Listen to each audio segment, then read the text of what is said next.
ஓம் முருகா போற்றி. ஓம் சரவண பவ. உனக்கென்று விதிக்கப்பட்டது நிச்சயம் உன்னை வந்து சேரப்போகின்றது. அதை நீ புரிந்து கொள். உன்னுடைய உழைப்பு என்றுமே வீணாகாது. உன் உழைப்புக்கேற்ற ஊதியம் உனக்கு கிடைக்கப் போகிறது. நீ உன்னுடைய வாழ்வில் லட்சியத்தை அடைய வேண்டும் என்ற துடிப்போடு நீ இருந்து கொண்டிருக்கின்றாய் அல்லவா? உன் லட்சியத்தை அடைவதற்கான முயற்சியை நீ செய்து கொண்டிருக்கின்றாய் அல்லவா? அந்த முயற்சியை நான் வெற்றியாக மாற்றி காமிக்கப் போகின்றேன். முயற்சி செய்து கொண்டே இரு. எத்தனை நாட்கள் என்று கேட்காதே. கூடிய விரைவாகவே அந்த வெற்றி செய்தி, நல்ல செய்தி உன்னை தேடி வரும். இந்த இரவு பொழுதில் நல்ல செய்தியை கேட்டுவிட்டு நீ உறங்கிப்பாரே. நாளைய விடியல் கூட அது நல்லதாகவே நடக்கும். உன்னுடைய சின்ன சின்ன பிரச்சனைகளை எல்லாம் நினைத்து கொண்டு உன் எதிர்கால வாழ்க்கையை நீயே தொலைத்து கொண்டிருக்கின்றாய். அதில் நீ முயற்சி செய்ய முடியாமல் தவித்து கொண்டிருக்கின்றாய். உன் எதிர்காலத்தை காப்பது என்னுடைய கடமை. உன் பிரச்சனைகளை தீர்ப்பது என்னுடைய பொறுப்பு. அப்படி இருக்கும்போது அதையே நினைத்து கொண்டு இன்றைய முயற்சியில் நீ ஈடுபடாமல் இருக்காதே. முயற்சி செய். நாளைய வெற்றி உன் கையில் இருக்கும். இது உண்மை, இது சத்தியம். இது என்னுடைய சத்திய வாக்கு, தெய்வீக வாக்கு. உன்னை நீயே நம்பாமல் போனால் வேறு யார் நம்புவது?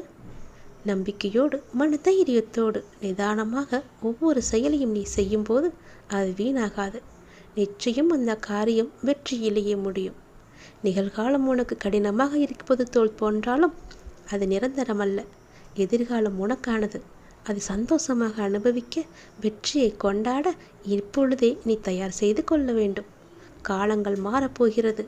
உன் அப்பா நான் மாற்றப் போகின்றேன். நிச்சயம் நடக்கும். நல்லவர்கள் கஷ்டப்படுகிறார்கள், கெட்டவர்கள் சந்தோஷமாக இருக்கிறார்கள் என்று வருந்தி கொண்டிருக்கின்றாயா? எல்லாமே கர்ம வினைதான் காரணம். கர்ம வினைதான் காரணம் என்றால் அப்பா நீ எதற்கு என்று கேள்வி கேட்கிறாய் அல்லவா? உன் வினையை எளிதில் கடக்கவும் அதிலிருந்து உன்னை காப்பாற்றுவதும் நான் தான். நல்லவர்கள் சோதிக்கப்படுவார்கள், ஆனால் வெற்றி பெறுவது உறுதி. கெட்டவர்கள் நிச்சயம் அதற்குரிய கர்மாவை அனுபவித்துதான் ஆக வேண்டும். உனக்கான நல்ல மாற்றம் வந்துவிட்டது. பொறுமையாக இரு. அவசரப்படாதே. நீ அவசரப்பட்டு வந்த மாற்றத்தை எல்லாம் நீ தொலைத்து விடாதே. பொறுமையாக இருந்தால் உன் கைமேல் உனக்கு பலன் கிடைக்கும். கடைசி வரை நம்பிக்கை இழக்காதே. ஏனென்றால் கடைசி வரியில் கூட உனக்கான வெற்றி எழுதப்பட்டிருக்கலாம். அப்படிதான் உனக்கான கடைசி நிமிடத்தில் கூட ஒரு ஆட்டம் மாறப்போகிறது. சந்தோஷமாக செல். நீ முயற்சி செய். நிச்சயம் வெற்றி உனதாகப்படும். கவலையின்றி நிம்மதியாக இந்த இரவு பொழுதை நீ தூங்கிப்பார். நாளைய விடியலில் நல்ல செய்தி நடக்கும். நல்லது நடக்கும். நிச்சயமாக நடக்கும்.